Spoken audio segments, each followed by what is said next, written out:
Welcome to a new edition of the Neon Jazz interview series with Seattle-based jazz pianist Rich Pellegrin. He opened up about his newest 2021 CD, Solitude, Solo Improvisations. He began playing piano at the age of 5, but spent his teenage years preoccupied with drums and percussion. He pursued a diversity of musical endeavors before discovering the creative process of jazz and improvised music. As a jazz scholar, he's written extensively on Thelonious Monk and John Coltrane, along with many others. He has a great history as a teacher, and his story is always unfolding. Enjoy. Hey, thanks for taking a minute out to the show. I appreciate it. Absolutely. Thank you. So let's talk about your latest album, Solo Improvisations. It's, coming out during a global pandemic. I'm not really asking as much about when it was created, but the fact that it's coming out during this time. Talk to me a little bit about kind of this only way that we can really communicate with the crowd as of right now.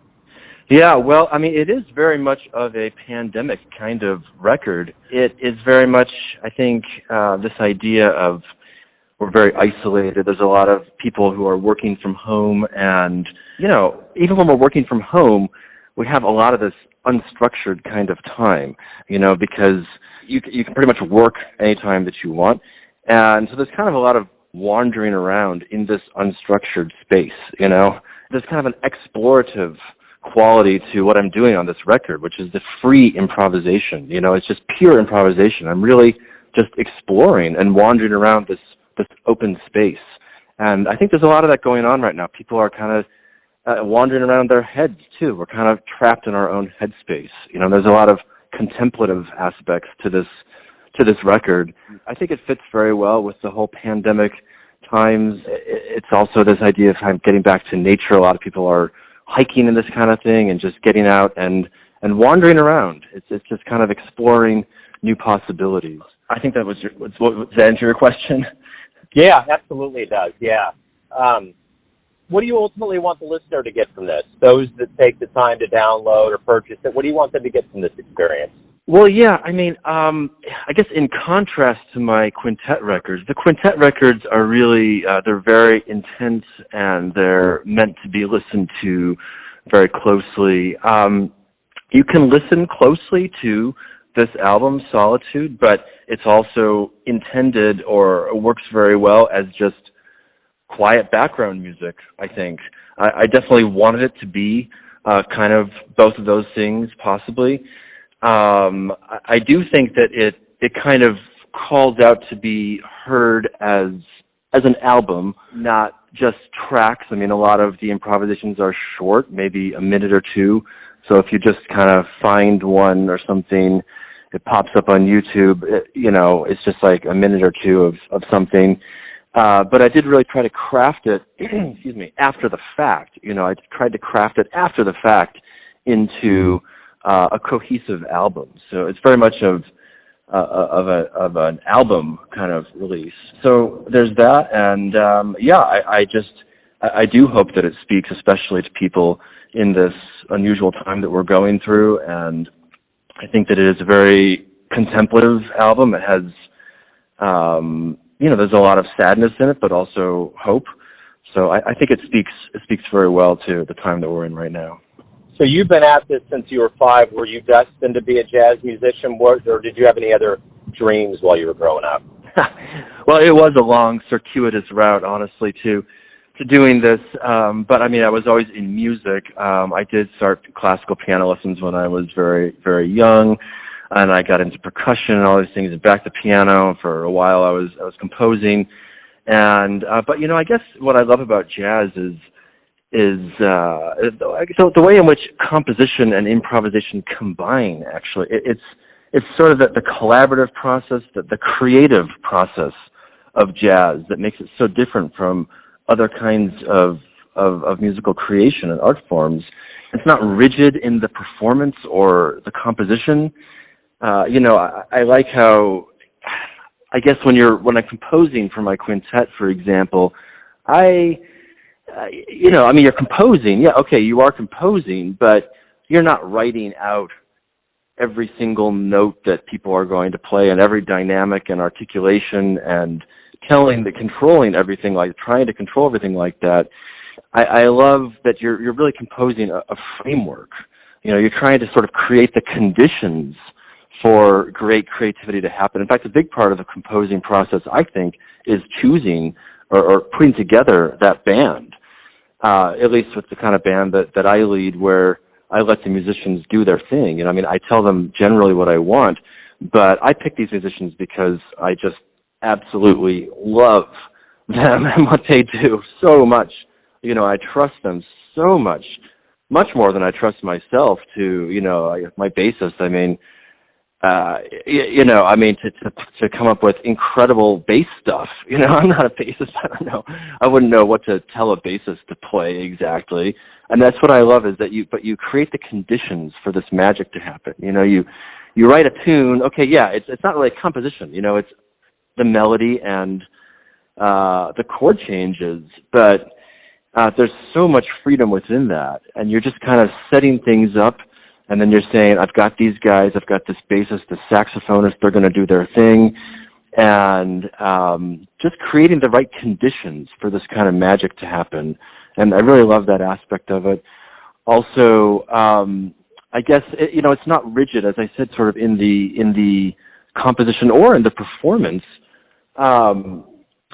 There's something about, I guess, I don't know, in preparing for something, I like to...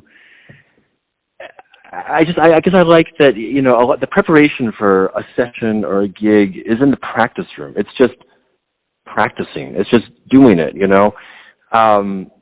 It's not hemming and hawing forever over, is this the exact right dynamic? Should this be mezzo piano or pianissimo or piano or something? It's you just practice, and then you go to the gig, you go to the session, and you just do it. And that's it, And then you have to live with it, but... a lot of these details just happen in the heat of the moment, in that inspired moment, and that's very attractive to me. So again, it's just the creative process that really ultimately drew me to jazz and improvised music, and it just really works for me. What was the first live jazz show you saw that made you think that's something you want to do with your life? Well, that's a good question. I saw, as a kid, I had the fortune of seeing Gary Burton with Chick Corea. I saw Marion McPartland. But, these were big concerts in Chicago. Huge concert halls. And I was very young. There were a lot of live shows I saw later, just local things around the college and stuff that I thought were phenomenal, just seeing up close, seeing guys do this stuff. But I think what really, though, got me, absolutely hooked for life on jazz was when I first really encountered Thelonious Monk, which was not live, of course, but just Thelonious Monk is so extraordinary, and I knew a lot about a lot of kinds of music, but when I heard his music, I didn't. On the one hand, it spoke to me so deeply. On the other hand, I could not understand. I didn't know what it was. Like other people would play chords and say, "Oh, that's an awesome chord. Sounds like it's probably this chord or something." You hear Thelonious Monk play a chord, and you think, "I have no idea what chord that is." And furthermore, even if I did know what it was, or a transcription or transcribed or something, you can't play it the way he does. And people think that Thelonious Monk has no technique, but it's so not true for many reasons I could talk forever about. But one of them is that he waits, or he voices the chord. He brings out certain notes of that chord so much, and other notes he barely plays, and that's very difficult to do and to control on piano. It's very hard to do that, and he'll play these huge chords, and you'll hear like 10-note chords, and you'll hear like 3 notes just coming out so strongly, and some of them you just don't even know if they're there. It's so unique, and I practically broke my wrist in two trying to emulate his way of playing early on. It's just impossible. And then speaking of that, actually, the next love for me, right around the same time, was McCoy Tyner. There's another pianist that trying to emulate Monk or McCoy Tyner is basically like pianistic suicide. But I tried, and McCoy Tyner was just such a genius, my God. And his music is so it's so complex. I mean, everybody knows, sure, it's pentatonic cells, blah, blah, blah. I mean, it is. But the way that he varies his lines, and it's incredible. It's so deep, and it's so impossible to emulate. It's just so unique. And, so listening to that music just absolutely lit me on fire, Incredible stuff. So talking about your career, how did things start for you and take off? What was like the kind of the beginnings of you playing professionally and how it kind of escalated to where you're at now? Well, I think, a big part of it was being in the Seattle scene and around people there and just sort of realizing that, Seattle is a place, as a reviewer once said, that where jazz can be treated as an experiment. And that's the thing. It's very different here than most places. I mean, there are major scenes in other cities that are very different, but it's just a very creative scene. It's a very creative scene. It's very, I guess, for lack of a better word, alternative. It's just not the kind of town where people, I mean, sure, gigs, just like restaurant gigs, you play standards or something, but it's just not really that kind of scene. But there's so much, I mean, for example, just like the jam band tradition in Seattle is so deep, and there's so many bands here of guys that can play jazz, that can play anything, and they're just doing these insane, for just lack of a better word, we'll just say like jam band-ish type things that are really out there. And it's just awesome. And being a part of that scene and being able to, I guess it was really when I put my band together that things really started happening for me, and realizing that this is the kind of town where you can just find the musicians that you absolutely love and put them together and give them a vision, and they're going to do it, And that was when things really started happening, I think, was when I just decided to do my own thing, but get these guys to make this quintet. So, yeah. What do you love the best about being a professional musician?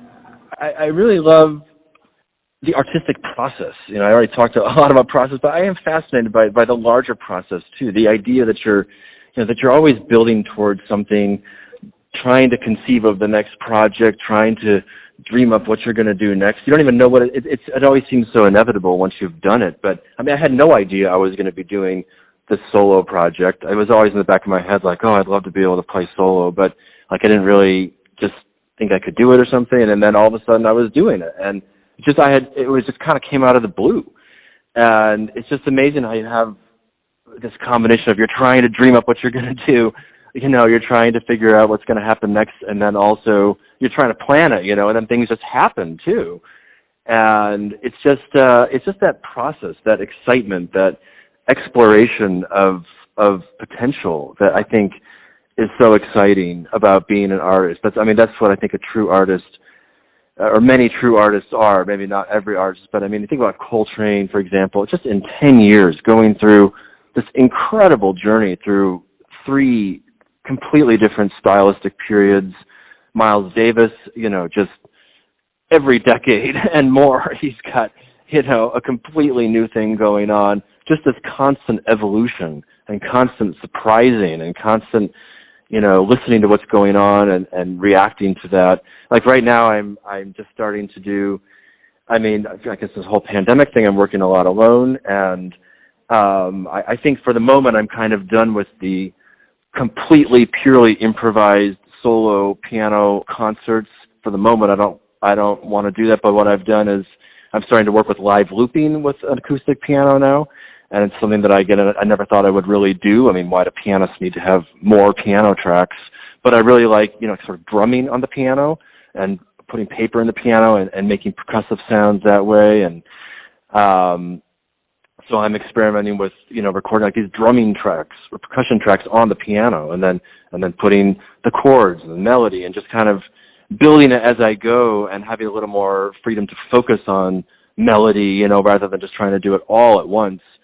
And I guess that's probably coming about a lot because of the pandemic and just kind of being more isolated and just thinking about possibilities and stuff like that. So, it's just interesting to see where life takes you and where the art takes you, and also collaborating with other people is so inspiring. And again, I just always come back to the guys in my band. I just can't say enough. I just love them and their music so much. So it's a joy to have any contact with them. If you could get into a time machine and go back in time and see an artist, would it be Monk? Who would you go see, and who would you want to talk to? That's an interesting question. I don't know. It would be Monk, or it would be McCoy Tyner. But I did see McCoy Tyner is the thing, but it was very late in his life, and it was a difficult experience for me because he was very, very old and not in great health, and it was confusing for me because he was not the person that he was before, and so that was interesting. And McCoy Tyner is just such a phenomenal artist. But Monk, yeah, gosh, I don't know. I can't imagine talking to Monk. It would be, I have no idea. That's an interesting thought, though. That's an interesting thought. It'd be interesting, what time would be interesting to be to put Monk in a time machine and bring him to the present. I'd like to do that. And show him all the books and recordings about him and everything that's happened. I'd be interested in that. So everyone has a perception or an idea of who they think you are, your family, your friends, your fans, students, but you're living your life. Who do you think you are? Well, that's another interesting, difficult question. Well, I think I'm an explorer, which is why, this album has been so interesting for me, this sort of free exploration. But I do think that I'm an explorer. I'm ultimately just a very creative an artist. And maybe that's why I'm an artist, to get back to that same question, but why am I doing it? I love the process, the journey, the exploration. So I think that it is, that at my heart is what I am, is an explorer. And it is difficult for a lot of people to understand that. A lot of people were frustrated by Miles Davis, for example, because he kept changing it. And they say, well, we want to go back and hear what you did before, or Coltrane, or all these people. When they evolve, people don't understand that. They say, hey, I want what you were before. And so I think that's difficult for a lot of people to understand, people who go through these phases so much and just kind of move on to the next thing. But yeah, I think that's what it is. Explorer. It's a good question. Beautiful, man. Hey, thank you for taking some time out to talk about the new work and your life in jazz. Good luck with everything. I appreciate it. Okay, well, thank you very much, Joe.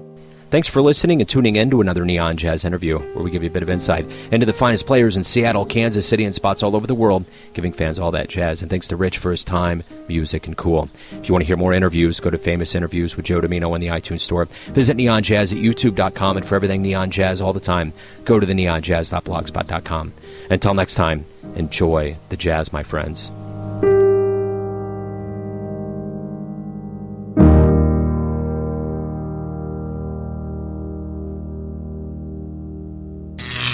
Neon Jazz.